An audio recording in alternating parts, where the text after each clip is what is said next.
Terpuji nama Tuhan, Bapak Ibu Saudara. Kami menyapa saudara sekalian yang ada di rumah-rumah, semuanya selamat hari Minggu dan shalom. Bapak Ibu anak-anak muda, shalom. Kita bersuka cita ada di hari Sabat, kita boleh sama-sama meninggikan nama Tuhan. Kita percaya saat nama Tuhan ditinggikan, segala perkara Tuhan selesaikan bagi saudara dan saya. Amin. Yang percaya mari kasih tepuk tangan yang meriah buat Tuhan Yesus Bapak Ibu. Haleluya. Kita siapkan hati kita untuk mulai ibadah kita. Kita bersatu dalam doa Bapak Ibu Saudara.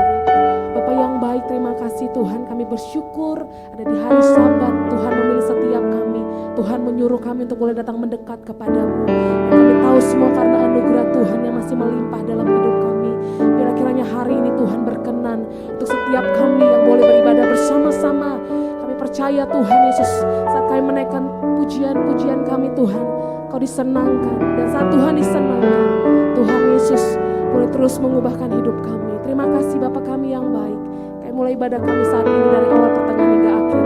Dan di dalam nama Yesus Kau yang bersuka cita memulai ibadah ini. Sama-sama kita katakan amin, haleluya. Kita percaya hari-hari ini gerakan Roh Allah sedang terjadi atas bangsa-bangsa, amin. Yang percaya kasih tepuk tangan yang meriah buat Tuhan Yesus. Sorakan haleluya. Sama-sama tepuk tangan Bapak Ibu.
Ibu Saudara, saat ini kita akan mendengarkan Voice of Pentecost melalui multimedia. Kami ucapkan selamat mendengarkan Bapak Ibu. Tuhan Yesus memberkati. Shalom saudara, pernahkah kita mendengar selentingan ucapan di kalangan orang-orang Kristen yang mengatakan bahwa insan Pentakosta suka ngawang-ngawang atau tidak membumi? Apakah benar orang Pentakosta hanya peduli tentang karunia-karunia roh, kedatangan Tuhan Yesus yang kedua kali, dunia roh, dan hal-hal lain yang mungkin dianggap abstrak atau tidak relevan bagi kehidupan manusia di bumi pada saat ini? Tentu saja tidak. Insan Pentakosta memang sangat bergantung pada tuntunan Roh Kudus dalam hidupnya sehari-hari. Tapi kita juga membumi dan peduli dengan isu-isu global loh. Mari kita bahas hal ini dari sudut pandang firman Tuhan dalam Voice of Pentecost kali ini. Pada mulanya Allah menciptakan langit, bumi, dan segala isinya. Kemudian Allah membentuk manusia dari debu tanah sesuai dengan gambar dan rupanya sendiri. Manusia diberikan perintah untuk menguasai dan memenuhi bumi sambil menikmati persekutuan yang intim dengan Allah. Ini yang dikenal sebagai mandat penciptaan. Ini artinya kita diberikan tugas untuk terlibat dalam berbagai bidang kehidupan dan memberikan dampak sosial dengan pertolongan dari Roh Kudus. Sebagai masyarakat global, tentu insan Pentakosta tidak dapat berpangku tangan saja dan tidak peduli dengan berbagai isu hangat yang sedang berkembang di dunia. Yang pertama, perubahan iklim. Konsensus para ahli menunjukkan bukti terjadinya perubahan iklim yang diakibatkan oleh pemanasan global sebagai dampak dari kelalaian manusia dalam menjaga lingkungannya. Alkitab menuliskan kisah Nuh yang disuruh Tuhan untuk membangun sebuah bahtera yang sangat besar bersama-sama keluarganya demi mempertahankan kelestarian keragaman hayati dari hewan-hewan yang ada. Nah, sebagai insan Pentakosta yang dipimpin Roh Kudus, tentu kita juga perlu menjadi keseimbangan ekosistem yang ada. Bagaimana caranya? Dengan taat kepada berbagai peraturan pemerintah. Yang kedua, isu SARA, suku, agama, ras, dan antar golongan. Seringkali permasalahan yang terkait dengan SARA banyak ditemukan di negara-negara berkembang. Namun, di negara maju juga terjadi berbagai masalah yang berhubungan dengan isu ini. Contohnya, peristiwa demonstrasi Black Lives Matter di Amerika Serikat yang sudah muncul sejak tahun 2013 dan meledak pada tahun 2020. Di Indonesia, isu SARA seringkali dimanfaatkan dalam dunia politik. Seringkali satu pihak menyebut pihak lain dengan berbagai istilah yang sangat tidak pantas. Hal yang disayangkan ialah ada juga sebagian orang-orang Kristen yang terprovokasi dan ikut-ikutan. Nah, apa yang dikatakan Alkitab mengenai isu SARA ini? Rasul Paulus menasihati supaya gereja tidak terbagi-bagi antara golongan Paulus, Apolos, atau Kefas. Seperti yang tertulis dalam 1 Korintus 1 ayat 12-13. Selain itu, dalam Yohanes 17 ayat 21-23, Tuhan Yesus sendiri mendoakan para murid saat di Taman Getsemani supaya mereka menjadi satu. Di sini terlihat bahwa Allah berkenan kepada kesatuan dan bukan perpecahan akibat isu SARA. Di era Pentakosta ketiga ini, Roh Kudus yang dicurahkan secara dahsyat justru akan meruntuhkan berbagai benteng SARA. Dalam kitab Kisah Para Rasul, kita dapat melihat bagaimana Roh Kudus dicurahkan pertama-tama kepada orang-orang Yahudi, tetapi kemudian kepada orang-orang bukan Yahudi. Hal ini terjadi sehingga semua orang dari berbagai suku, kaum, dan bahasa bisa mendengar pemberitaan Injil Yesus Kristus dan percaya kepadanya. Salah satu bukti nyata bahwa insan Pentakosta menentang isu SARA adalah adanya Pentecostal World Fellowship atau PWF, di mana gereja-gereja Pentakosta di seluruh dunia dari berbagai suku dan golongan yang berbeda bergabung dalam satu misi untuk menyatukan dan memobilisasi keluarga-keluarga yang dipenuhi oleh Roh Kudus dalam rangka menyelesaikan amanat agung Yesus Kristus. Gereja kita, GBI Jalan Jenderal Gatot Subroto, juga menjadi anggotanya. Sebagai insan Pentakosta, setidaknya kita dapat melakukan hal-hal ini untuk mengatasi isu SARA yang banyak beredar. Pertama, kita harus hidup dipenuhi dengan Roh Kudus sehingga kita tidak mudah terprovokasi dengan berita-berita yang ada di media sosial. Kedua, fokus pada kehendak Allah pada zaman ini, yaitu penyelesaian amanat agung Tuhan Yesus supaya menjadi murid Tuhan Yesus. Dari pemaparan kedua hal tadi, dapat dipahami bahwa kita sebagai insan Pentakosta perlu peduli dan turut serta berperan aktif dalam mengatasi isu-isu sosial kontemporer yang berkembang di masyarakat kita, baik secara lokal maupun secara global. Insan Pentakosta dipanggil Tuhan untuk menjadi garam dan terang yang memberi dampak bagi dunia. Kiranya Roh Kudus memberikan paradigma yang baru dalam memandang dan terlibat dalam penyelesaian isu-isu sosial yang berkembang di masyarakat, dan kuasa untuk kita dapat berkontribusi dalam penyelesaiannya. Untuk penjelasan lebih lengkap dari tim teologi kami, silakan klik link yang ada di atas atau scan QR Code yang tersedia. Tuhan Yesus memberkati.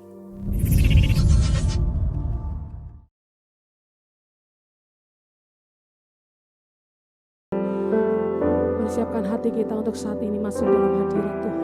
Kita bawa hati kita di hadapan Tuhan saat ini. Biar Roh Kudus memenuhi setiap hati kami. Kami rindu Engkau Tuhan. Yesus Tuhan ditinggikan, dimuliakan dan naik ke surga. Dia berikan Roh Kudus-Nya,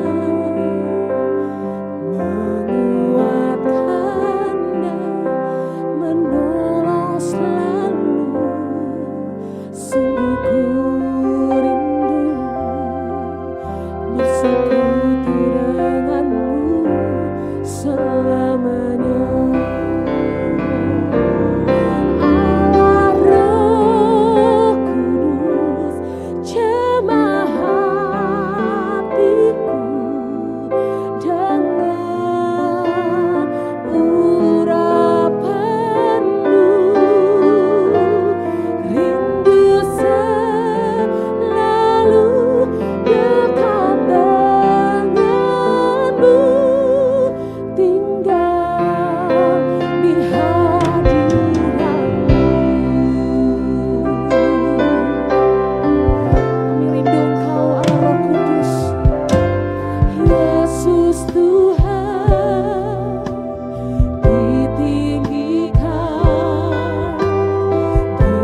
Curahkanlah kuasa-Mu Tuhan, mukjizat terjadi di tempat ini.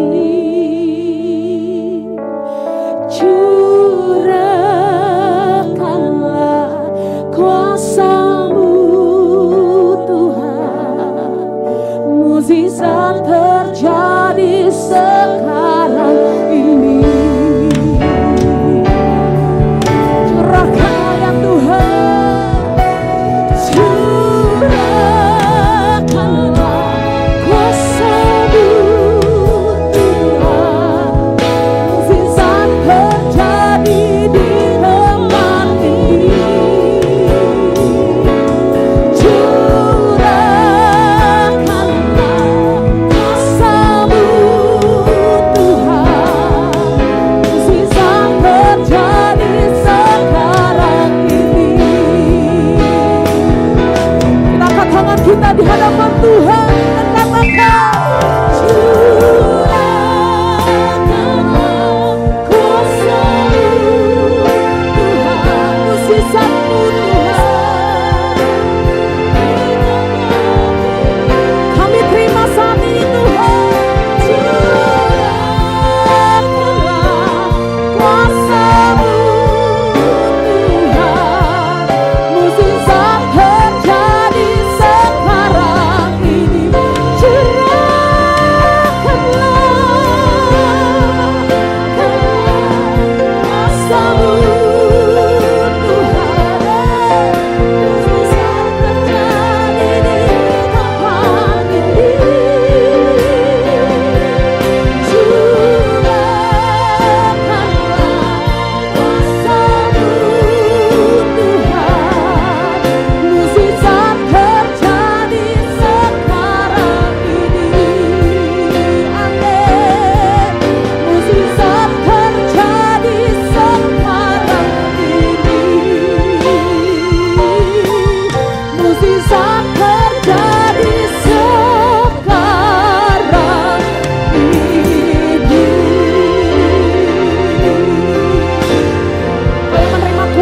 Kudus, kasih tepuk tangan yang meriah buat Tuhan Yesus. Haleluya. Baik Bapak Ibu Saudara, puji nama Tuhan, saatnya kita akan mendeklarasikan arti Pentakosta yang ketiga bersama-sama. Mari dengan lantang dan keras Bapak Ibu. Pentakosta ketiga. 1. Pentakosta ketiga adalah pencurahan Roh Kudus yang dahsyat di zaman ini, melebihi yang terjadi di Azusa Street. 2. Pentakosta ketiga akan mengakibatkan penuaian jiwa yang terbesar dan yang terakhir sebelum Tuhan Yesus datang kembali. 3. Pentakosta ketiga akan membangkitkan generasi Yeremia, yaitu anak-anak muda yang dipenuhi Roh Kudus, cinta mati-matian kepada Tuhan Yesus, tidak kompromi terhadap dosa, dan akan bergerak untuk memenangkan jiwa. 4. Pentakosta ketiga lahir di Indonesia dan bergerak ke bangsa-bangsa. Gerakan ini dari timur ke barat dan akan kembali ke Yerusalem. 5. Pentakosta ketiga akan memberikan kuasa untuk menyelesaikan amanat agung, dan setelah itu Tuhan Yesus datang kembali. Ya, jadi saya kalau ke sini kayak bebas merdeka. Waduh. Jadi saya dari Gereja Protestan Soterian Indonesia seperti PGI, GKI, GPB, dan saya 10 tahun di selatan ini. Nah, saya senang tantangan Babi. Ya, saya senang ke gereja-gereja keras kepala itu. Ya, orang bukan gerejanya, orang-orang aturan-aturan. Ya, di sana kami bisa 10 tahun bisa mengubah, ada perubahan-perubahan Pak di terjadi pada sana. Dan sebelum liturgi di mimbar itu kami penyegaran dulu seperti tadi, baru mulai. Setiap minggu keempat kita ubah menjadi penyegaran iman. Satu waktu kami penyegaran iman, datang orang Pentakosta. Dia pikir ini GPSI artinya Gereja Pentakosta Serikat Indonesia, dia pikir demikian. Kata kami berjingkrak tepuk tangan, wah. Tapi begitu dia masuk, dilihat buku acara, wah terjemahan, oh ini gereja apa ya? Gereja Protestan Soter Indonesia, kabur orang. Kabur. Lalu berikut lagi, ya, kami pas ada penyegaran, datang orang dari DPM Maluku kan. Wah, dia pikir, dia baca GPSI Gereja Protestan Soterian Indonesia. Dia pikir sama dengan DPM atau GPB. Begitu dia sampai, pas kami beribadah, bertepuk tangan, band lengkap. Oh, ini salah gereja kita. Akhirnya kabur lagi. Saya bilang, bagus, puji Tuhan kalau kau begitu-begitu. Ya, ini orang pikirannya nggak benar semua. Harus bertobat lagi. Nah, kami sistem periodik Bapak Ibu. Jadi saya tadi bicara banyak dengan Pak Gembala. Saya 10 tahun di sini. Sesudah itu turun 2020, lalu kami ada pemilihan pendeta. Ya, lalu saya terpilih kembali ke pusat di Priuk. Ya, dan di Priuk itu memang ya Protestan asli. Ya, saya tadi Bapak ya beliau ibadat wawancara, saya jawab tuh. Gimana ya? Jadi di sana juga sifatnya begitu kan. Jadi ibadah itu kan ibadah tinggi Pak. Jadi ibadah minggu itu ya tidak boleh ada lagu-lagu kontemporer katanya. Wah, ini luar biasa. Ya, ada keyboard ya, pakai keyboard.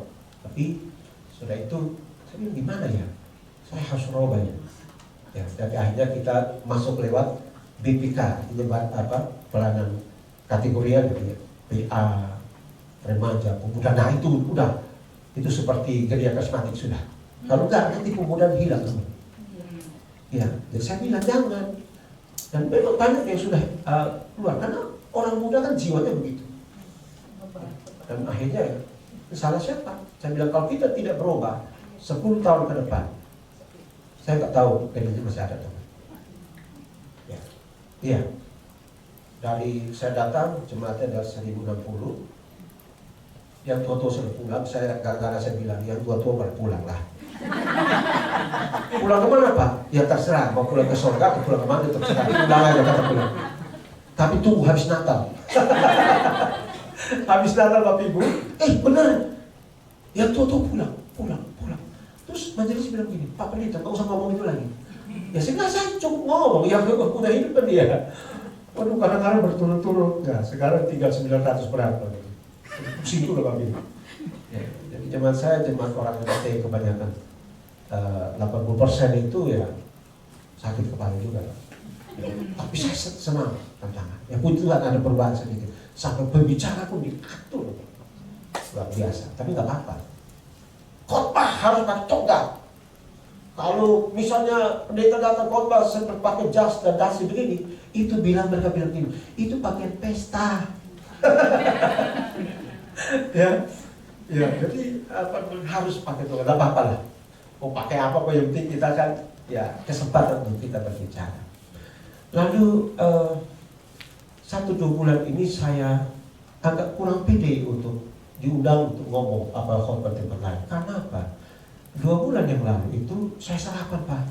Sarapan, terus tiba-tiba loh, kok ada rasa lembut di mulut saya. Saya nggak dapat. Ternyata begitu sarapan, gigi satu patah Pak. Makanya, tapi ya jadi kadang-kadang kurang pede gitu loh. Tapi mau bagaimana?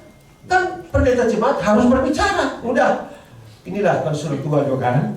Jadi ternyata faktor usia. Saya sudah 64 tahun. Saya berterima kasih banget karena saya ternyata di sini tidak sendiri. Saya bersama Prof. yang teman dosen ya di Tarumanegara.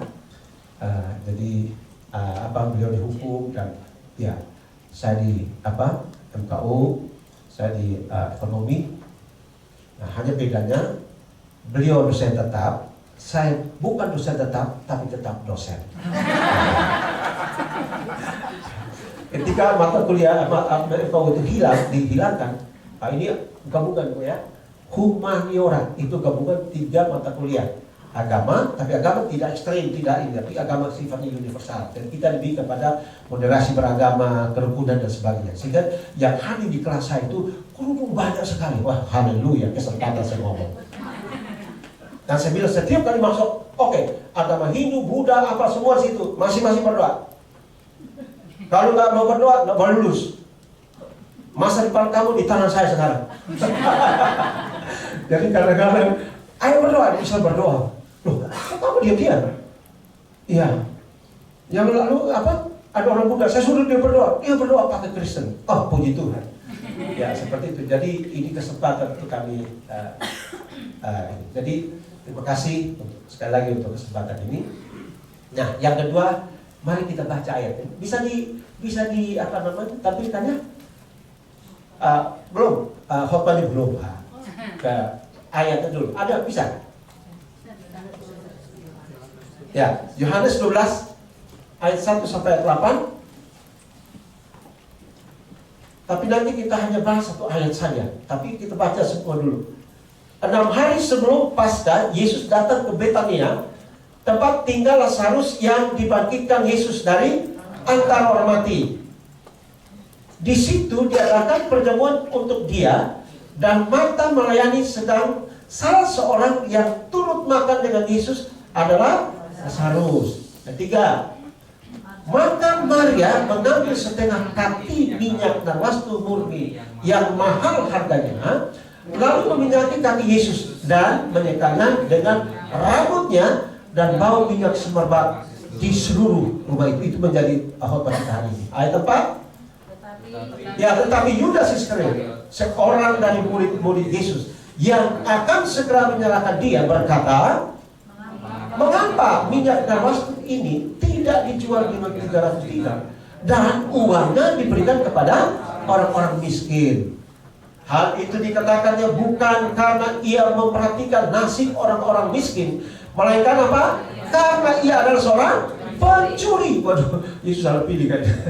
Ya, ia sering mengambil uang yang disimpan dalam kas yang dipegangnya. Hati-hati ya, itu uang itu. Maka kata Yesus, biarkanlah dia melakukan hal ini, mengingat hari penguburanku. Karena orang-orang miskin selalu ada pada kamu, tetapi aku tidak akan selalu ada padamu. Berbahagialah kita yang membaca firman Tuhan dan memeliharanya dalam kehidupan sehari-hari. Tema kita hari ini adalah melayani, kurang jelas ya, melayani dengan sikap kasih yang rela berkorban.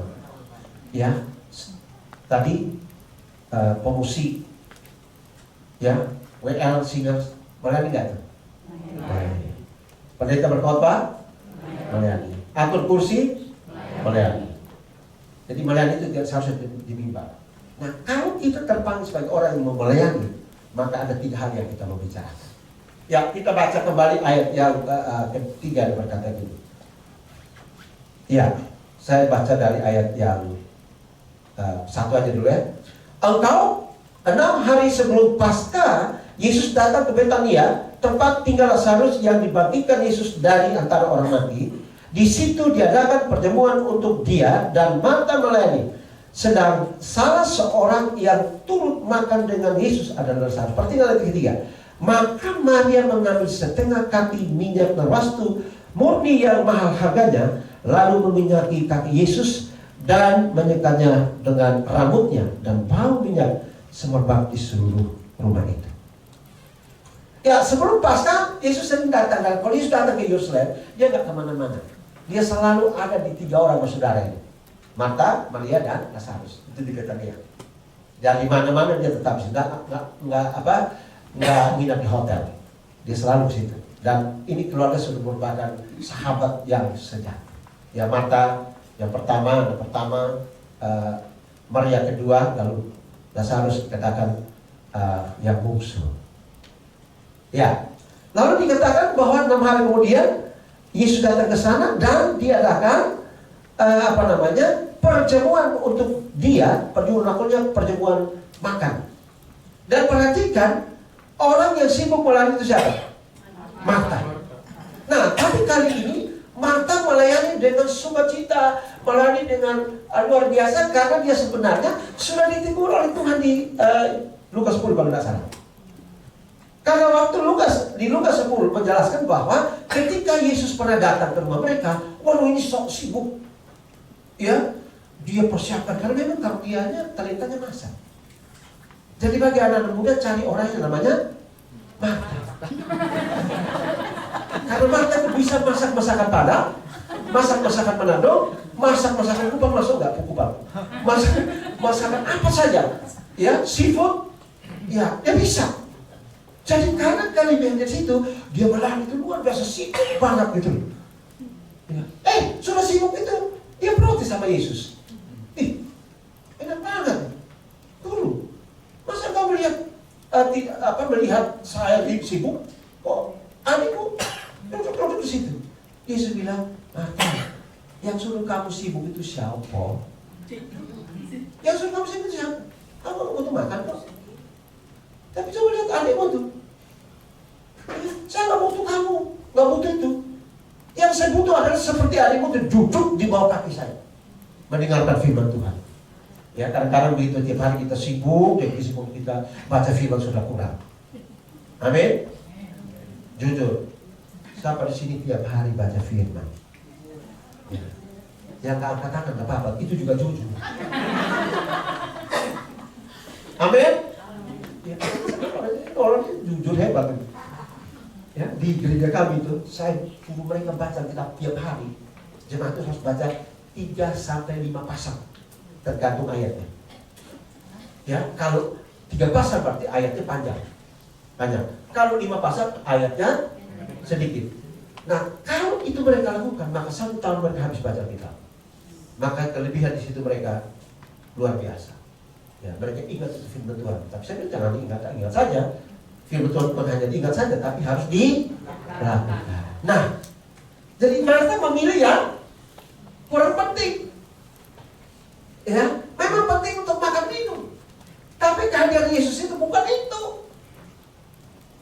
Maria memilih yang tepat. Nah, tapi di Yohanes 12 ini, Marta sudah bertobat. Dia nggak protes lagi, dia melayani. Kembali sukacita sambil nyanyi, ya kan? Melayani lebih sungguh, ya, amin. Itu tidak apapun yang kita lakukan harus dengan sudah cinta, lakukan yang terbaik, ya. Nah di sini katakan kita lihat, lalu dia sibuk melayani, oke, mantap, tidak ditunggu lagi, kasus yang bagus, ya. Tapi di sini kita lihat di sini bahwa ada 3 pribadi di sana, ada 4 ya, ada Marta, ada Maria, ada Lazarus, ada Yudas, ada Yesus. Nah, ketika terjadi pertemuan itu, pertemuan kasih itu, dikatakan ketiga itu sangat jelas. Nah, jadi saya mau katakan bahwa syarat untuk kita melayani, ya, melayani dengan sikap berkorban. Yang pertama, kita harus melayani dengan saya kira di sana aja. Melayani dengan sikap kasih yang tidak menghitung untung rugi. Satu gereja di Bandung mau bergabung dengan kami. Lalu mereka minta kami ada pertemuan di satu tempat. Ketika kami berbicara, dia tanya, apa untung dan apa rugi kalau kita bersama? Saya bilang, ya udah, tidak usah terus Pak. Kami gereja tidak bicara untung rugi. Ini bukan perusahaan, ya kan? Saya nggak mau sebut gereja.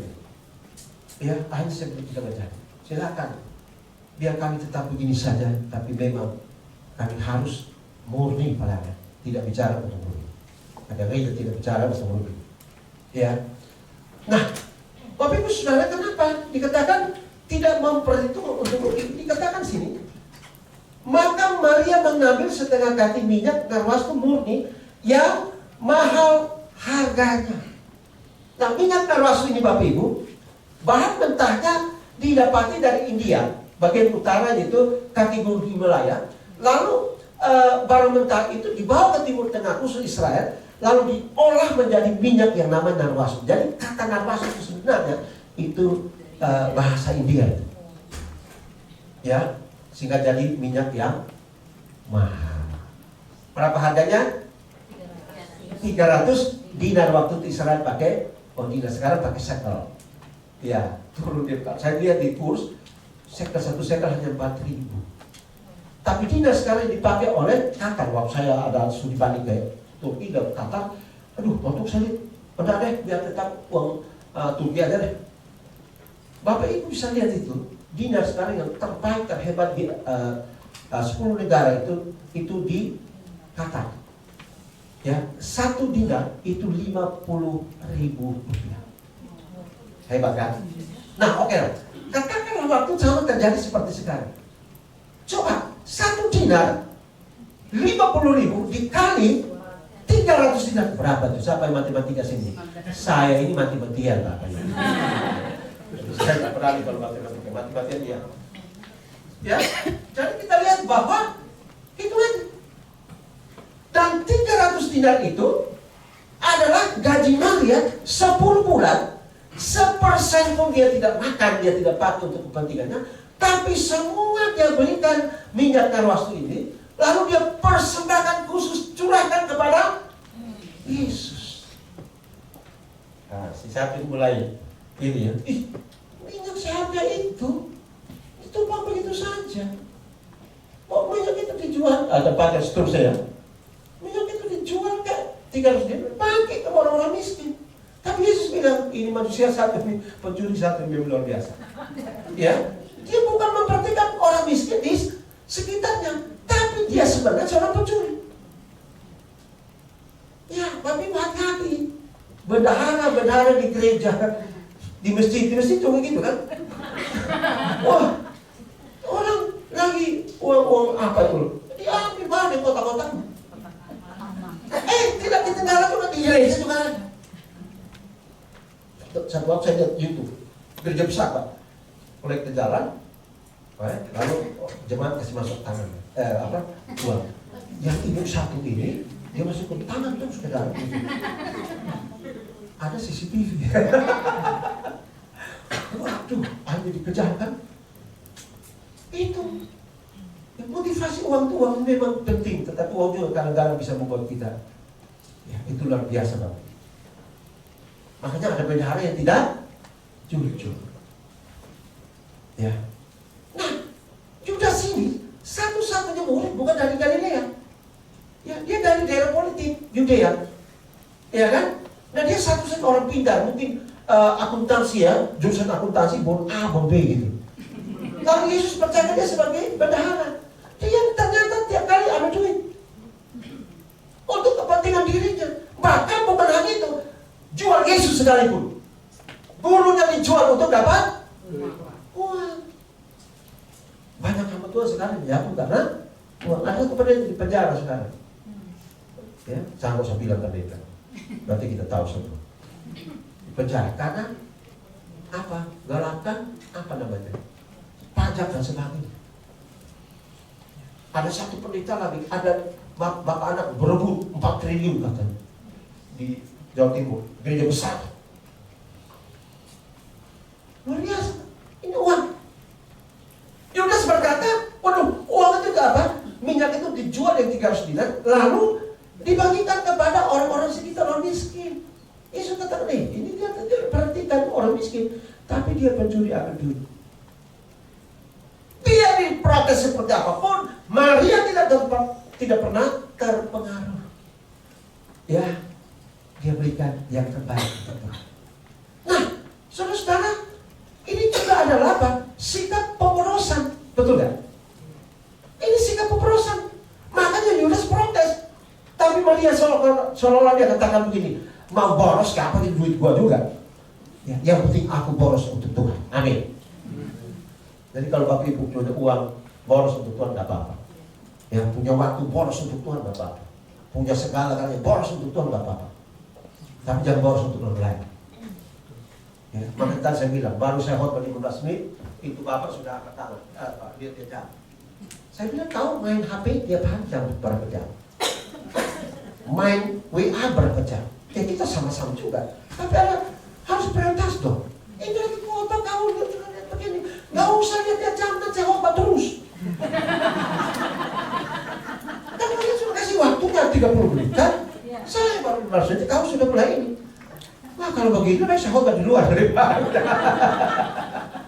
Iya, saya dosen khotbah ini, saya tahu waktu khotbah 5-10 menit itu renungan pribadi, ya betul ya. 20 sampai 25 menit itu kalau khotbah di perusahaan, ya. Kalau 25 sampai 30 menit kalau khotbah di gereja-gereja tua, gereja Protestan, HKBP, di GPIB, GKI dan sebagainya, Pak Pendeta. Jangan lama-lama. Saya bilang, bagaimana kalau tidak usah khotbah? Ini bagaimana kau bisa bertumbuh? Saya bukan karena khotbah hari ini di GPI jadi saya mau angkat-angkat GPI. Saya bilang kita coba lihat gereja semakin kita GPI bersama. Kenapa mereka kualitas pertumbuhan iman hebat? Kenapa mereka tengah lagi dalam apa penyembahan, pujian, pengajaran? Ya, betul. Pentakosta itu kenapa hebat? Dia khotbah lebih dari 50 menit. Ya saya bilang, kalau 30 menit sampai 40 menit itu khotbah ideal. Kalau 50 menit lebih itu betul di Pentakosta. Tapi kalau khotbah lebih dari 60 menit itu khotbah untuk setan. Nah itu kalau api ini lupa lama banget kan. Jadi kita bawa semangat kita untuk Tuhan. Saya senang lihat gereja kesempatan. Waduh, diberkati luar biasa. Amen. Karena mereka punya uang tua, gedungnya mewah, pelayanannya bagus. Amen. Bagus. Anak saya tadi malam, dia diminta khusus untuk main musik di hari ulang tahun GBI yang ke-53 tadi satu dan satu-satunya anak pendeta Protestan. Itu yang melayan itu ada anak pendeta. Pak, terima kasih Pak. Nah, kenapa? Bapak supaya bangga. Kenapa bangga? Karena Bobby adalah satu-satunya anak pendeta Protestan yang diminta khusus untuk main keyboard. Wah, luar biasa. Saya bilang, jangan motivasi saya ya. Karena memang dia dipakai khusus untuk Pak Ruby. Dan Pak Ruby ini kami satu angkatan, satu alumni. Jadi dia minta anak itu setiap di Kelapa Gading. Jadi orang Protestan, memang harus begitu. Memang kenapa? Ya, luar biasa kan? Nah, kita kembali kepada firman Tuhan. Maria memberikan yang terbaik, ya, rela berkorban, tidak menghitung untuk ruginya. Ini mahal Bapak Ibu. Nah, kalau mahal, gimana pemakaiannya? Apa kayak semprot nyamuk? Nyamuk ikut mati juga. Tapi cara pemakaiannya adalah apa? Hemat. Tadi saya mau berangkat, ibu ada di gereja. Saya pakai cari parfumnya di mana ya? Oh ada.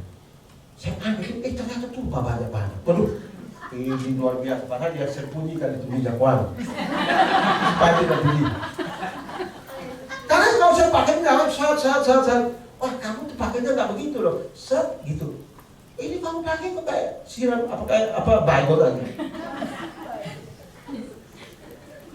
Ya, pasti pakainya hemat. Bagaimana cara menyimpannya? Dia pasti simpan di tempat tersembunyi seperti tadi.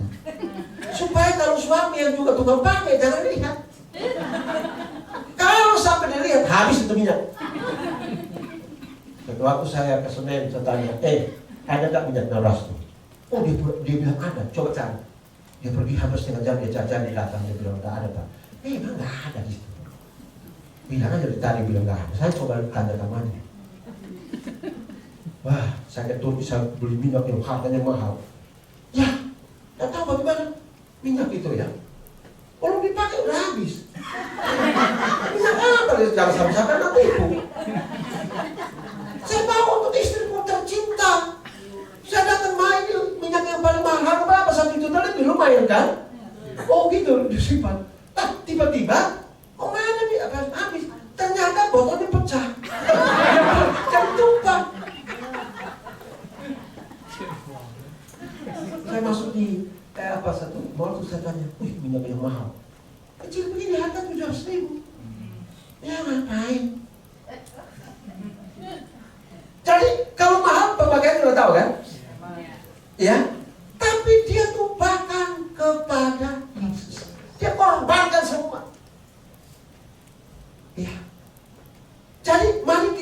dengan penuh pengorbanan tanpa pamrih. Tidak usah hitung untung rugi. Saya ditetapkan untuk dapat khotbah, memberikan pengajaran di satu komunitas yang cukup besar, namanya Kingdom Family. Orang dari luar negeri, segala macam di luar. Saya tak dibayar itu. Ya. Tapi apakah saya ini? Tidak. Motivasi harus dijaga. Korbankan waktu, tenaga, pikiran untuk berikan yang terbaik untuk Tuhan. Amin. Saya punya uang, dapat berkat, saya kumpulkan untuk bangun gereja di pedalaman. Dan kami biasa di pedalaman. Itu luar biasa. Jangan pakai hitung untung rugi. Tuhan pernah hitung untung rugi di kita kan? Nah, coba jadi minta pajak sama kita. Iya kan? Nafas, Bapak, Ibu sudah. Ya. Saya sudah 63,5 bulan. Nah, saya hanya hitung itu, Pak. Pernah saya salah hitung. Untuk tambah 70, saya hitung 17. Oh, ternyata salah. Berarti usia saya masih tinggal 7 tahun lagi untuk 70. Karena flatnya kita berkata usia kita hanya 70. Kalau itu soal urusan Tuhan itu. Iya kan? Lalu saya lihat, ini luar biasa. Ya, kita berikan yang terbaik untuk Tuhan. Jadi kalau orang kalau sudah usia sudah seperti saya, lagunya apa? Ada satu lagu di kata gitu coba. Hampir dekat Tuhan. Yang tua-tua. Yang sembilan. Hampir kepadamu. Jadi mau setel banyak-banyak gitu sudah dekat dengan Tuhan kok. Tidak usah hitung untung. Saya 63 ini tidak pernah sakit, masuk rumah sakit. Tidak pernah. Saya masuk rumah sakit doain orang mati atau hidup, tidak ada. Tergantung permintaan. Pak pendeta, tolong doain ini nggak mati-mati juga. Ya doain. 1 jam kemudian mati. Lalu orang itu datang, Pak, terima kasih Pak. Habis 100 juta batunya nggak jadi mati-mati. Kita doain, mati. Tapi ada jangan lagi umur 97, suruh saya datang doain. Saya coba Tuhan ambil aja. Kasihan dia, dokter soal ke tangan, ambil aja. Perintah Tuhan ini. Besoknya olahraga. Olahraga. Lalu bilang Pak pendeta, dia lagi olahraga. Nggak jadi mati. Kami doakan orang tua yang sama juga. Anak-anaknya sudah nyanyi-nyanyi. Nanti kalau saya sudah mati, kos kaki, kos tangan, nanti cucu ini ya. Lalu anak-anak bilang, Pak, kita doa supaya mami cepat diambil Tuhan. Anak-anaknya dukung kan? Kita doa-doa. Saya ingat sekali hari Jumat waktu itu. Di rumah sakit. Di mana? Lalu habis doa, saya tinggal di rumah itu dulu, saya kerja datang. Lalu tunggu-tunggu, nggak ada berita. Lalu saya tanya, masuk ke rumah pulang. Lalu kami datang. Hari Minggu setelah ibadah datang. Saya bilang sama anak saya semua gitu, Bob, hati-hati buka pintu ya. Ada oma. Ya. Waktu sampai di ketuk pintu, oma yang buka pintu. Anakku berkata, oma bercanda kan jadi mati. Dan itu saya mau lagi Pak. Diminta doa ya doa aja, gak usah perintah Tuhan ada. Ya. Tuhan kalau ditutup apa dan kita bayar pajak berani bayar. Nafas kita sudah berpuluh tahun. Coba kalau kita masuk rumah sakit, oksigen berapa Tuhan? Ya. Tuhan tidak pernah hidup untuk rugi dengan kita. Karena itu Bapak Ibu Saudara, kalau baca Alkitab, 3 pertanyaan yang harus dipertanyakan. Pertama, apakah ada dosa hari ini saya hindari? Kedua, apakah ada perintah yang saya harus taati? Ketiga, apakah janji yang saya pegang? Jangan klaim. Banyak orang Kristen kalau hari ini ada di jemaat sini yang berdoa, kami klaim janji. Pertanyaannya, kata klaim kata utang loh tuh. Itu klaim, berani klaim Tuhan. Lalu pertanyaan Tuhan, utang kamu apa? Pegang janji. Tuhan bertobat ya Bapak Ibu yang masih berdoa, masih yang ada begitu. Tapi saya yakin jemaat sini tidak. Berani klaim, memang itu Tuhan utang. Ya, mereka tahu itu. Karena Yesus sudah memberikan yang terbaik dalam hidupnya sebentar lagi. Ya kan, dikorbankan hidupnya. Ya, karena itu. Orang persoalkan mau perpuluhan. Di perjanjian baru memang tidak ngomong itu. Tapi bukan perpuluhan dari 100%. Betul gak? anak kecil yang bawa roti dan 5 roti dan 2 ekor ikan. Dia baru pancing ikan kecil, ikan bukan ikan laut, ikan Galilea itu ikan mujair tuh kecil. Ketemu Filipus atau siapa? Gimana nih? Dari mana? Oh, saya baru pulang mancing om. Lalu rotinya iya 5 kilo roti. Tolong bisa nggak? Bisa pakai nggak? Kenapa? Ada 5.000 orang yang mau mati di kelaparan. Oh iya dong, 100% dia kasih. Tidak pakai hidup untuk rugi. Pada satu waktu Yesus memperhatikan para murid beribadah semacam itu. Ketika sampai di persembahan, semua berikan dari kelebihan orang kaya, tetapi ada satu janda yang memberikan dari kekurangannya. Saya mau katakan begini, kalau orang kaya memberikan dari kelebihan itu biasa.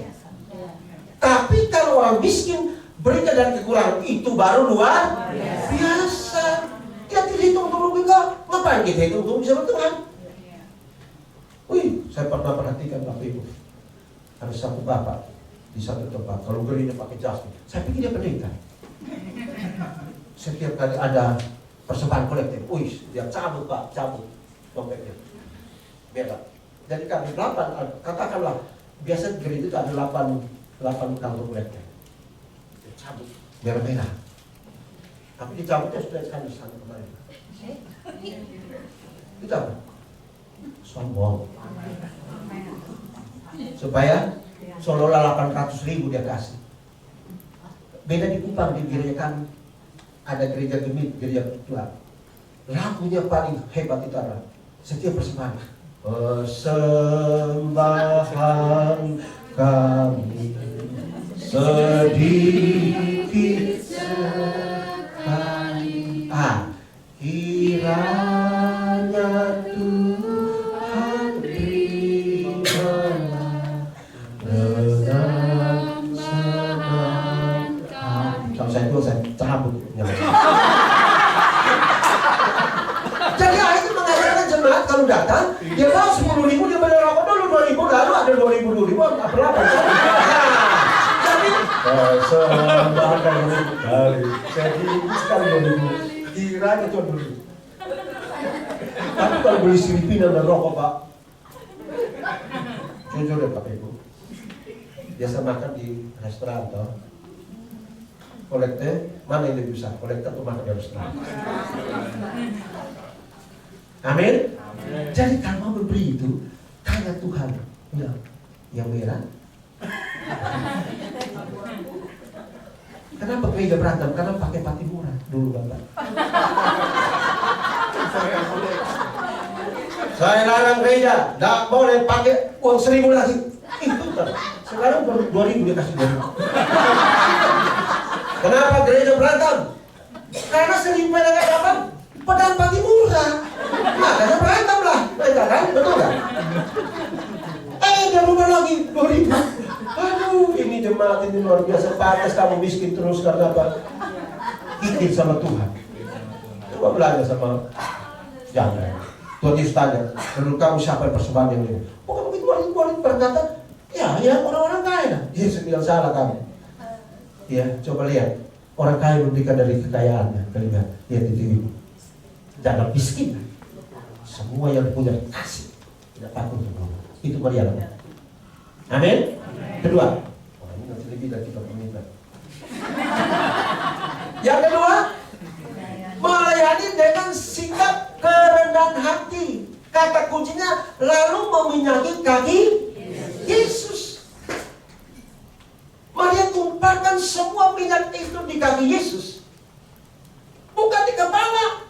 Kenapa Bapak Ibu? Kalau mengurapi kepala orang, kepala raja, ya, maka kita mendapatkan kehormatan. Tapi kalau kita mengurapi kaki atau cuci kaki, itu kehinaan. Amin. Saya coba ibu pendeta, kami dua-dua sama-sama pendeta. Dia pegawai negeri aja jadi pendeta. Waktu setelah menikah dari Manado sampai Jakarta, saya tanya dia, benar nggak mah kamu mengasihi saya? Ya, saya mengasihi. Saya ceritakan. Setiap kali pergi mengajar ke Kuala pos kaki begitu kan. Saya pulang, mah tolong buka pos kaki. Dia bukan. Saya biarkan kos kaki tidak cuci, bau kan? Lalu saya pergi lagi. Saya biarkan Mak tolong buka lagi. Bukti kasihkan. Begitu ketiga dia buka, tapi akhirnya ada suara buat saya ini pembantu atau istri kamu. Saya paham karena itu pekerjaan penghuni. Amin. Ya, itu kalau raja diurapi untuk dia memerintah, kalau nabi imam diurapi untuk melayani di dalam perjalanan. Betul tidak?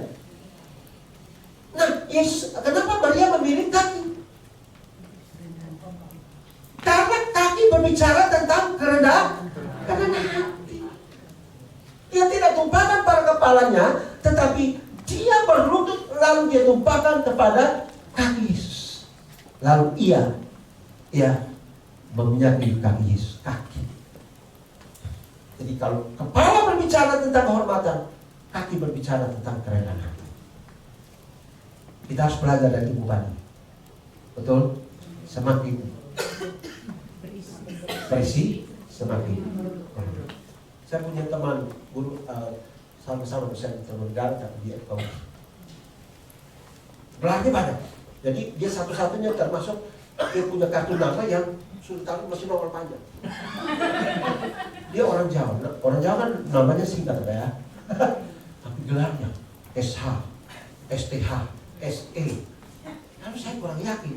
Itu S1, 3 itu bagaimana kau ambil bagi waktunya? Lalu ada pokoknya MM lah, banyak. Jadi gelarnya lebih banyak. Lalu saya tanya, Pak, kenapa begitu? Nah, saya ingin tahu, dia kan orang teologi, saya ingin tahu. Tapi diskusi satu satu topik, dia nggak bisa buat apa-apa. Saya bilang, kenapa kau punya gelar itu banyak? Dia bilang, Pak, ini supaya kan kita ngajar supaya dapat honornya tinggi. Jadi orang Indonesia itu paling gila hormat soal gelar. Orang Amerika tidak begitu. Saya lihat bertemu dengan ibu prof dia biasa. Yang ketua Theo, kalau ada yang sudah, ya kan? Jadi marilah kita melayani dengan penuh kerendahan hati, jangan usah sombong-sombong. Apa sih yang disombongkan? Saya setelah selesai di gereja itu, memang ada fasilitasnya, ada mobil, tapi kita harus kembalikan Pak. Dan saya sudah gak punya mobil. Ya, kalau saya tiap hari kita mobil saya banyak, banjai banyak, metro ini banyak, busway banyak, satu Bogor saya pindah. Dan bapak ibu punya PMW, ya Alphard. Nah memang kalau dia Bogor mau pakai apa? Nggak bisa pindah kan? Saya pindah. Oh saya banyak, saya bilang Tuhan, saya sekarang sudah gak punya mobil, satu aja Tuhan kasih. Nggak usah banyak-banyak, kasihan bajainya.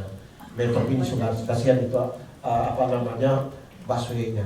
Saya harus tunai, satu aja Tuhan. Lalu Tuhan kasih mobil. Tapi setelah saya dapat mobil itu, ya, ini dari jemaat juga. Bisa Kavin, bisa ke rumah? Iya. Dia minta dulu KTP ke kakak. Saya bilang, ngapain dia minta saya KTP ke kakak? Tapi tanpa dia ngomong apa-apa. Terus lama-lama saya tanya ibu, nah ini kok dia minta kenapa ibu minta KTP-nya kan? Kok gak ada beritanya juga? Kan kita bukan jemaat sana lagi. Lalu lama-lama dia bilang gini, Pendeta Kavin balik ke sini. Iya siap ke sana. Tapi kamu datang di Bobby ya, ada lagi. Kenapa dengan Bobby? Biasa sama ibu kan, karena dengan Bobby. Datang pakai Grab ya, nanti baru pulang bagaimana caranya?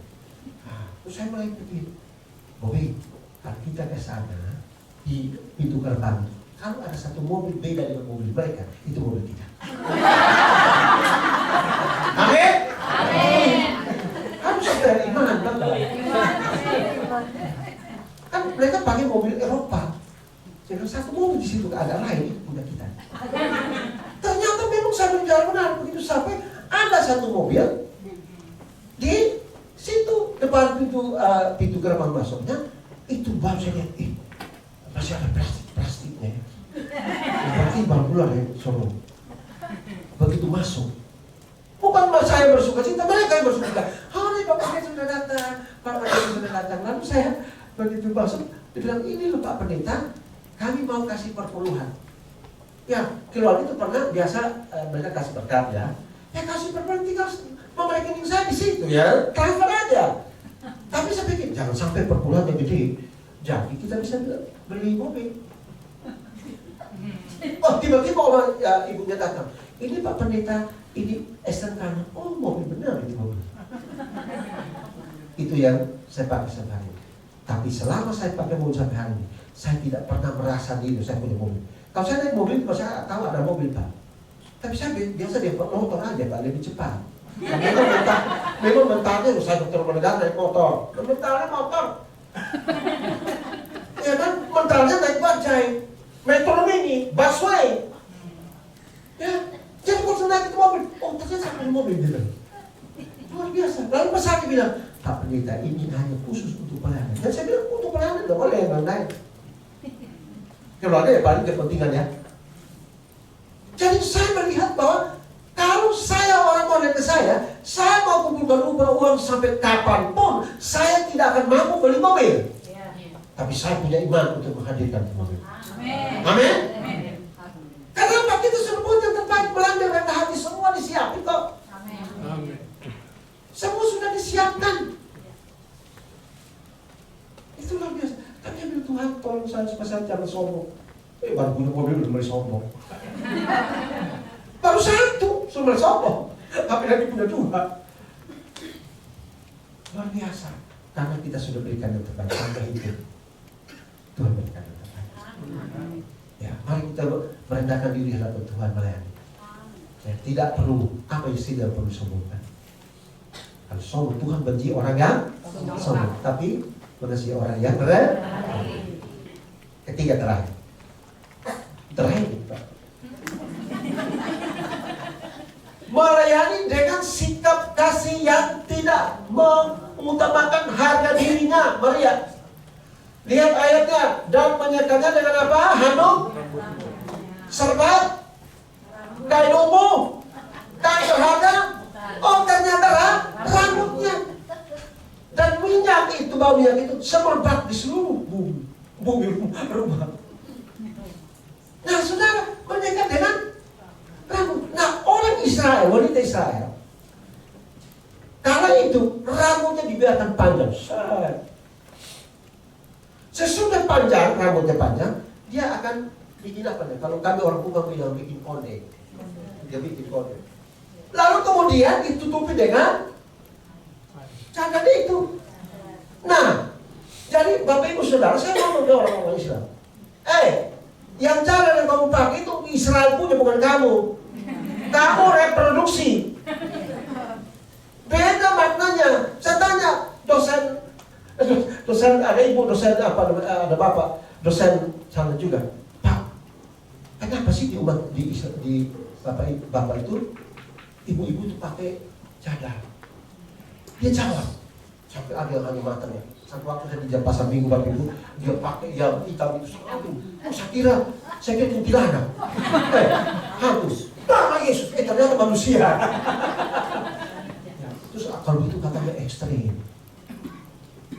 Kan dia jawab saya, itu untuk menutup aura supaya laki-laki tidak, ya astaga, hal itu yang lebih itu, supaya laki-laki tidak tertarik, tidak ada hal nafsu. Oh jadi orang pakai cadar supaya laki-laki tidak lihat.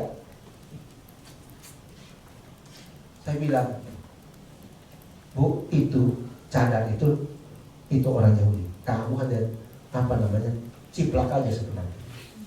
Ya kan? Orang Yahudi, wanita Yahudi, rambut itu adalah sebuah mahkota bagi dirinya, sehingga ketika rambut itu panjang, dia gulung jadi konde, lalu ditutup lagi dengan cadar itu supaya tidak kotor. Itu maksudnya. Karena rambut itu mahkota. Dan saya percaya pada waktu itu Maria rambutnya panjang, nanti lihat tuh sampai diturun. Belum ada mode. Kalau rambutnya seperti ibu-ibu sekarang, bagaimana caranya dia bisa menyatakan ini? Coba Bapak Ibu lakukan. Coba ibu lakukan, rambut pendek. Bisa nggak nyampe? Kalau tidak dia angkat, dia bilang gini, Yesus, angkat kaki dong. Bos yang mati nih. Tapi Maria terlalu indah sekali. Melayani, sambil dia melayani. Itu harga dirinya. Bahkan ibu-ibu, kenapa lambat ke gereja? Lebih banyak lambat di mana? Cermin. Rambutnya mahkota. Coba lihat, ibu-ibu atau cewek-cewek lah. Kalau duduk ibadah atau apa selalu?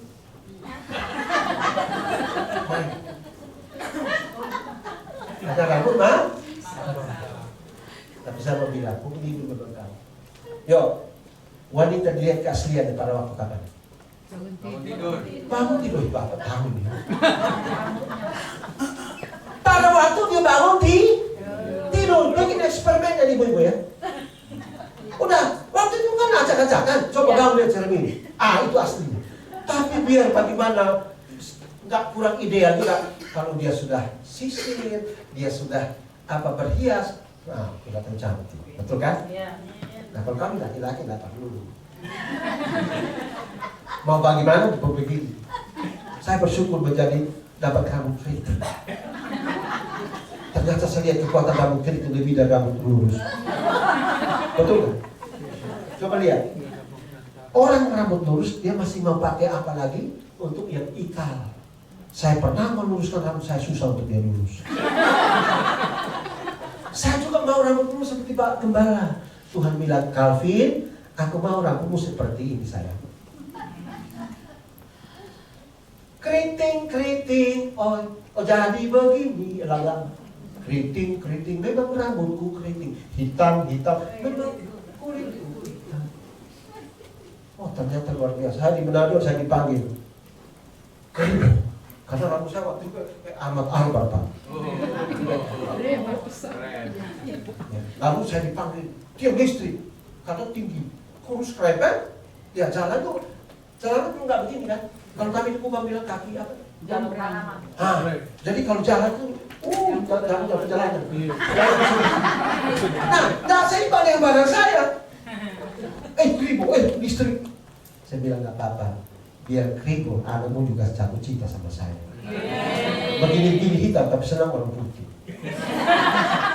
Istri saya orang Manado, obatnya China. Matanya di situ tadi, ibu-ibu lagi di sini. Kalau kan saya bilang, dia tidur ya. Anaknya kopi, susu. Yang satu ke saya, dua ikut mama. Jadi manis tuh. Ya, yang dibilang kita manis bukan putih manis. Ya kan? Luar biasa orang Papua biar keriting aku tetap Papua. Ya memang Papua mau jadi orang China. Dan saya termotivasi dengan satu. Ketika di I3 ada waktu itu masuk orang Papua kuliah, masuk juga orang China di sana. Saya yang satu-satunya tercantik waktu si China itu. Si Papua ini nggak tahu ada asam, tapi dia mau jatuh cinta sama si orang China. Lalu mengatakan, diludahin. Lihat cermin, perbedaan antara langit dan bumi. Nah benar, hitam dan putih Pak. Lurus dan keriting. Orang Irian punya rambut keriting beda dengan saya lagi. Lihat, kecil-kecil dan panjang. Indah kita. Lalu dia datang kepada Pak Pendeta Dr. Octavian, saya pernah kemudian direktur. Pak Cek, saya suka itu orang China. Lalu Pak Octavian bilang begini, kau sudah bercermin belum? Perbedaan langit dan bumi juga. Terus gimana? Waktu saya senang menyatakan I love you, dia ludahin saya. Terus kamu bagaimana? Saya tidak mau kalah, saya tetap berjuang. Bagaimana caranya Pak Cek? Pak Pendeta Octavian bilang begini, kamu bom dengan doa. Tiap hari doa itu, doa. Nanti dia satu waktu Tuhan akan lakukan. Singkat cerita, begitu 3 tahun kemudian dia datang dan berkata, I love you. I'm so I love you. Akhirnya jadi nikah. Pendeta yang mau menikah, dia juga bilang begini, kiranya anak-anak kamu menjadi kopi susu. Nikah Pak. Dan mereka tinggal di Bandung. Ih, anak-anak cakep-cakep Pak. Ya tidak terlalu putih sekali, tetapi jual bukan hitam. Anak-anak ceweknya cantik-cantik kayak orang Amerika Latin aja. Wih, enak, aku lihat luar biasa. Tidak ada yang mustahil bagi Tuhan. Nah, tapi saya kebenaran mau ini orang ibu ini istri sekarang ini. Bukan ada, yang memang sekarang itu ya. Waduh, sudah begini dibilang dia miskin. Jelek lagi keribu, biar keribu, tapi tidak apa-apa. Kita juga seleranya orang putih toh. Kita coba dulu, coba naik kelapa, kalau tidak bisa turun lagi. Amin. Coba, ini mangkok. Saya bertemu 1 bulan dengan ibu. Ini ibu ini kritis. Orangnya nggak mau apa sembarang gitu. Dan pertama kali pacaran dengan saya. Waktu saya mau pulang ke Jogja, saya tanya dia dari jam 4 sampai jam 9 malam. Duduk di atas itu. Kamu benar-benar mengasihi saya, mencintai saya. Dia cari masa. Dari jam 4 sore sampai jam 9 malam hanya mau tanya dia cinta atau tidak. Sampai apa namanya? Security sudah bolak-balik. Sudah jam 9 malam itu dikira tidak ngapain lagi. Sekarang kamu punya hak untuk menjawab. Tidak ada yang paksa. Karena apa? Bagi saya, dunia ini tidak selebat daun. Tumbuh satu, hilang satu, patah satu hilang, datang 1000. Dikira begini-begini gak ada yang cinta. Ternyata Bapak Ibu dia susun. Bagaimana menjawabnya? Dan jawaban berkata begini. Calvin, kan orang Belanda gak suka bilang Bapak, Om, atau Calvin. Karena kamu terbaik bagi Tuhan Yesus, maka kamu juga terbaik bagi saya. Haleluya, 12 kali Pak. Saya bilang dari tadi kayak itu suruh kan marah. Benar? Ya oke, kita bisa di 3 tahun. Saya pulang ke Jogja di mana? Saya bilang Tuhan, nggak boleh lagi yang dia aja lah. Ya, saya dari selatan, dia dari utara. Ya, asam di laut, asam di gunung. Kan, ketemu dia, jadikan Tuhan. 3 tahun kemudian saya datang, belum saya sudah waktu disuruh bapaknya. Om, saya mau datang nikah. Datang. Nikah lah. Dan kami sampai hari ini 34 tahun menikah. Panggil papa dan mama. Orang-orang itu susah untuk panggil begitu kan. Mulai hari ini kan waktu bercinta kan kami sudah bilang khusus saya, halo sayang, kan gitu kan? Dia balas apa Calvin? Kalau lagi bercinta ya ngomong yang ini kayak halo sayang, apa Calvin? Saya minta kalau tampil ini kalau kita menikah, saya akan bilang dia malam ini. Mulai malam ini, namaku hilang dari nama. Namaku hilang dari nama. Terus dia bilang panggil apa dah? Papa. Papa.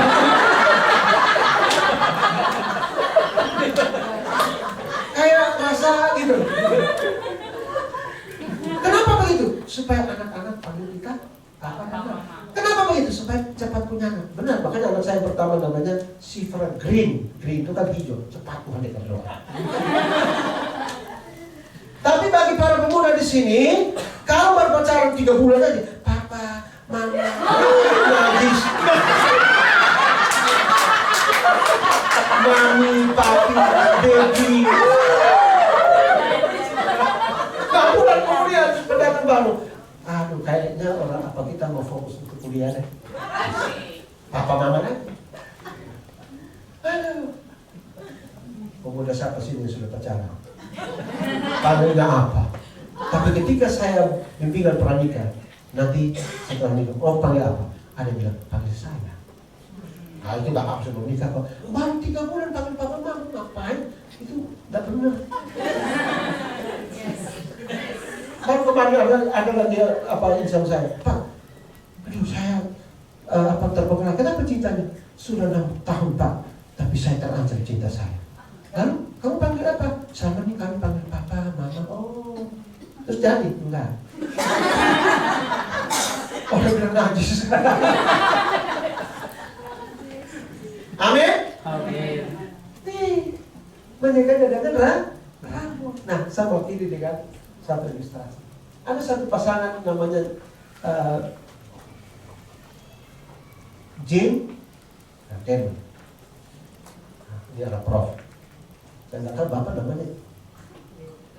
Oh, Pak Leo, enggak. Ini Jane dan Damon.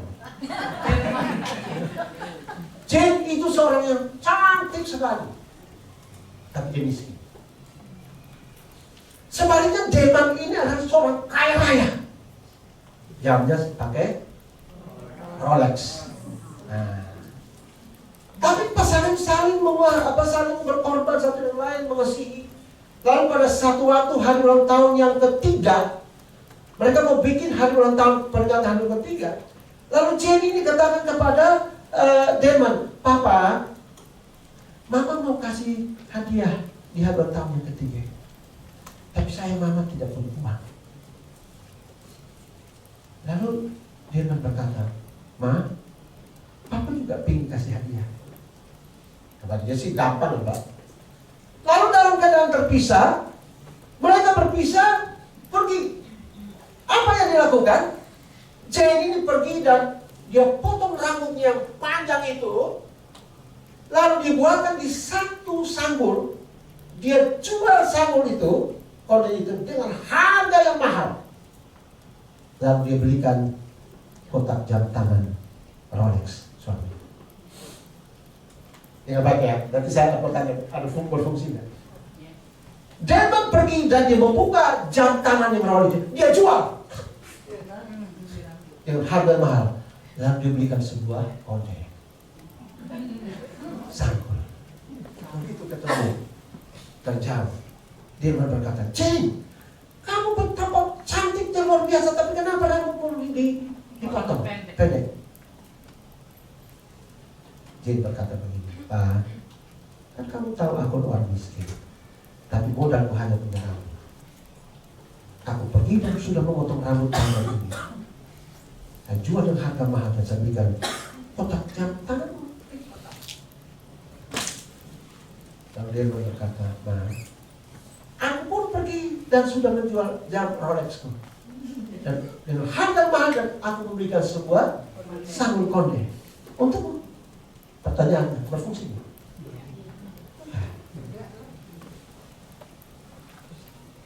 Mau pakai konde dengan rambut terpakai pendek, pendek sekali, bukan pendek seperti ibu di sini, udah pendek kayak gunting laki-laki. Jam Rolexnya pun dia sudah, cuma nggak ada lagi mau simpan di mana. Sama-sama berkorban, sama-sama rugi, tapi itulah harga diri. Jam tangan Rolexnya itu seolah-olah dia punya harga diri, dijual. Bahkan rambut si wanita ini, Jane ini, dia adalah harga dirinya, dia jual ya demi ya kasihan berkorban. Amin. Pertanyaannya kita sekarang, bagaimana? Apakah kita masih melayani Tuhan dengan hitung Tuhan? Saya sampai hari ini mau naik mobil, naik apa, hujan, angin, tetap dan jemaat kami Bapak Ibu banyak yang tua-tua, jemaat yang ya bukan kelas menengah atas, dan mereka kalau sakit harus pendeta jemaatnya kan? Dia pendeta lain harus pendeta jemaat. Saya pergi ke kemarin itu mati, baru orang baru kubur pulang telepon lagi, Pak pendeta ada satu mati lagi, mati lagi, pergi lagi. Bukan harus apa biar pendeta kalau kembali sidang belum datang, pendeta nggak puas, harus datang. Nah, saya juga manusia biasa punya fisik yang ini sudah usia juga, tapi ketika jemaat ada sakit apapun, saya udah jauh datang, coba kasih enggak ada. Tapi harus kita berhitungan. Kalau saya katakan Tuhan engkau memanggil saya, pakai saya untuk itu, saya relakan waktu, tenaga, pikiran, uang, bahkan self sacrifice, pengorbanan diri sekalipun. Seperti para murid, mereka mati yang tidak terhormat menurut pandangan manusia. Ada yang digerakkan kepala, ada yang dipancung, ada yang Ya, dan macam-macam Bapak Ibu baca. Hanya satu-satu saja, satu-satunya Yohanes. Dia tidak mati salib, tapi mati menderita juga di pasal Tuhan. Saya sudah lihat kumpulan itu Efesus. Yang gede. Dan satu pun matinya terhormat. Tapi mereka berkorban begitu. Tuhan, ini kita baru menyambut waktu saya susah. Saya paling jengkel. Ya, ibadah jam 9, orang itu datang jam 9:30. Tapi tadi saya sudah datang jam 8:30. Saya cari mau minum dulu dah. Saya ke Sola Gracia atau Sola apa? Sola dia. Saya masuk dia aja masuk. Pak, baru buka. Oh begitu, saya keluar lagi. Saya masuk ini. Oh nggak ada minuman Pak. Saya datang ke kanan. Insur biasa beli kok dia. Saya cari dia di ujung sana.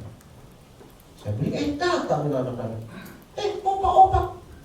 Loh, kamu tahu sih? Enggak. Hanya sih. Jangan bilang bapak dan mama. Siapapun bilang opa saudara di sini. Kembali jam 8:30, Pak. Saya kemana-mana pertukaran mimbar kemana. Saya sudah duluan. Satu hari saya ada tukang mimbar Pak, pertukaran pelayanan.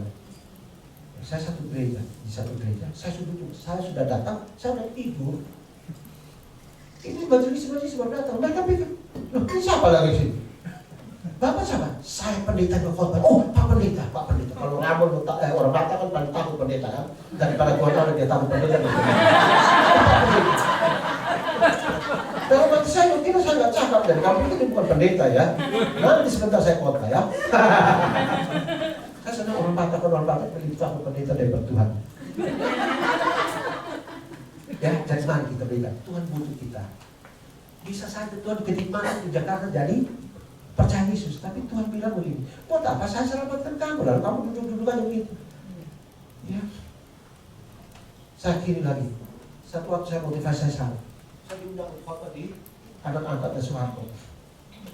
Dasar ibu itu orang diundang. Itu satu komis di rumah dia semua. Waktu khotbah, banyak orang, lalu habis itu kami makan kayak pesta Pak. Mulai iblis bilang begini. Ini sebentar PKN hebat. Sebentar persembahannya apa punya. Habis khotbah mereka bilang, Pak terima kasih banyak Pak. Khotbahnya bagus sekali, memuatkan kamu. Oh iya. Tapi sampai saya jalan belum mana amplop. Lalu dia perintahkan sopirnya, sopir, antar Pak Pendeta. Nanti saya ke Blok M. Saya pikir, jangan sampai amplopnya disupirin. Begitu supir kasih turun saya, dia kabur. Wah, berarti gak ada amplop. Paling pesta makan bersama, amplopnya gak ada. Untuk saya ada uang sisa. Jadi saya jadi taksi ke rumah. Tapi dalam perjalanan Tuhan bilang motivasi merusak. Waktu kamu di Jogja gak ada paket begini-gini. Begitu kamu di Jakarta begini model. Saya minta ampun, saya nangis dari Tuhan ingin saya. Mulai hari ini, saya khotbah di mana-mana, gak apa-apa. Harus berkorban. Tapi nanti Tuhan buat berkat yang lain. Ya, saya tidak komunitas pun saya ngajar bahwa, tapi kalau sengaja saya tanya mau bayar saya berapa. Tapi kalau khotbah itu tidak ada Tuhan. Kalau bayar saya ini saya berpegang lah. Karena saya harus persiapkan bahan segala macam, poin. Jadi saya bilang Tuhan, ampuni saya dan saya mau jaga motivasi saya. Saya mau rela berkorban dengan Tuhan. Amin. Nah kiranya firman Tuhan ini menolong kita semua. Bagaimana nih kita? Apakah kita meraih Tuhan dengan rela berkorban tidak hitung untuk rugi? Apakah kita sudah merendahkan diri? Apapun gelarmu dan sebagainya, apapun kedudukan, tetap rendah hati. Melayani Tuhan itu luar biasa. Dan terakhir apa? Ya, korbankan harga diri. Ya, demi pekerjaan Tuhan.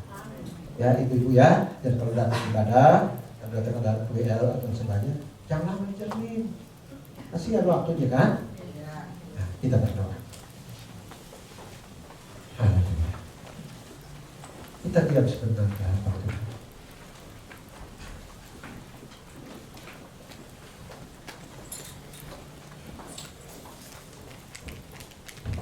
Pertanyakanlah 3 hal itu. Secara pribadi katakan, Tuhan selidiki apakah aku sudah melakukan dengan mengorbankan segala-galanya, waktu saya, pikiran, tenaga, uang sekalipun, bahkan pengorbanan diri untuk Tuhan. Kedua, pertanyakan, Tuhan, apakah saya sudah rendah hati dalam itu? Bahkan berdoa, minta kerendahan hati. Apapun kedudukan kita, kebebasan sosial, kehebatan kita di bidang apapun, di mata Tuhan kita harus rendah hati. Tuhan benci orang yang sombong, tapi Dia memberkati orang yang rendah hati. Apakah harga diri kita? Kita sudah korbankan bagi Tuhan. Mungkin gelar itu menjadi harga diri. Apakah itu kekayaan menjadi harga diri, menentukan harga diri? Apakah idealisme kita menentukan harga diri kita di mata Tuhan? Belajarlah dari Maria, belajarlah dari Jane dan Dan. Katakan, Tuhan, ini saya mau belajar kau dari sikap kasih yang rela berkorban demi kemuliaan. Bapa di surga, dari tempat ketinggian Engkau melihat kami semua tertunduk di hadirat. Engkau yang tahu sampai kedalaman hati dan hidup kami. Ajar kami supaya kami sama seperti Maria yang mengambil tempat yang terbaik dan memberikan yang terbaik bagi Tuhan. Dikorbankan segala harta bendanya, walaupun dia diprotes habis-habisan. Tapi yang penting baginya dia memberikan yang terbaik bagi Tuhan. Boros untuk Tuhan. Ajar kami supaya kami belajar seperti Maria yang memiliki sikap kerendahan hati untuk melayani Engkau ya Tuhan. Tapi juga ajar kami seperti Maria untuk merelakan harga diri kami sekali demi Tuhan. Hamba berdoa menyerahkan jemaatmu di tempat ini. Biar firman Tuhan hari ini menyentuh perasaan hati kami, mengubah motivasi kami, supaya kami benar-benar melayani Tuhan dengan rela berkorban dari waktu, tenaga, pikiran, bahkan apapun yang kami miliki. Dan semua itu untuk hormat dan kemuliaan. Berdoa Tuhan dengan Pak Gembala, Pak Jifir dan teman-teman hamba Tuhan lain, bahkan semua pengerjaan, berikanlah ketiga sikap ini di dalam mengembangkan tugas pelayanan, menumbuhkan jemaat ini. Kami percaya Tuhan memberkati dan nama-Mu dimuliakan. Terima kasih Bapa, hamba-Mu sudah berhenti berbicara jauh dari sempurna, panjang lebar. Tapi biarlah firman Tuhan ini diterjemahkan, Roh Kudus menerjemahkan, mengartikan firman itu bagi hamba-Mu yang berkhotbah, bagi seluruh jemaat yang hadir, sehingga ketika kami kembali di tempat ini, kami kembali dengan pemahaman yang benar, pemahaman pelayanan yang benar, sejati di hadapan Tuhan. Kami diperbarui lagi, kami diberkati motivasi kami. Terima kasih Bapa. Ini doa kami, ucapan syukur kami untuk firman dalam nama Tuhan Yesus Kristus. Firman yang hidup itu kami berdoa dan bersyukur. Amin. Ya, terima kasih. Maaf kalau waktunya agak panjang. Ya, dan kali saya bersuka dengan ya, saya serahkan kembali kepada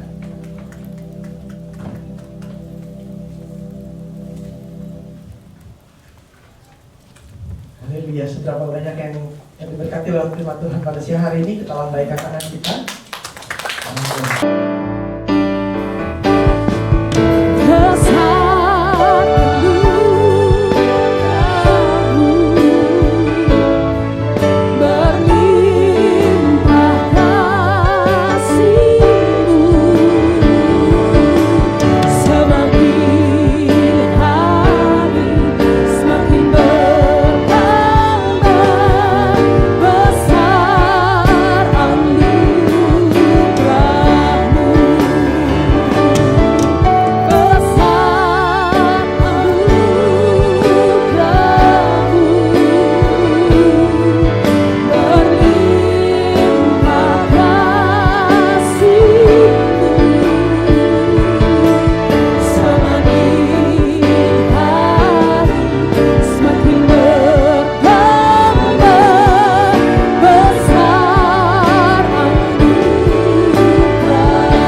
kasih Tuhan, terimalah berkat kasih Allah berlimpah-limpah di dalam anaknya Yesus Kristus dan persekutuan indah dengan Roh Kudus mulai hari ini sampai Yesus datang kedua kali menjemput kita di awan permai, bahkan sampai selama-lamanya. Yang percaya sama-sama ucapkan amin. Tuhan.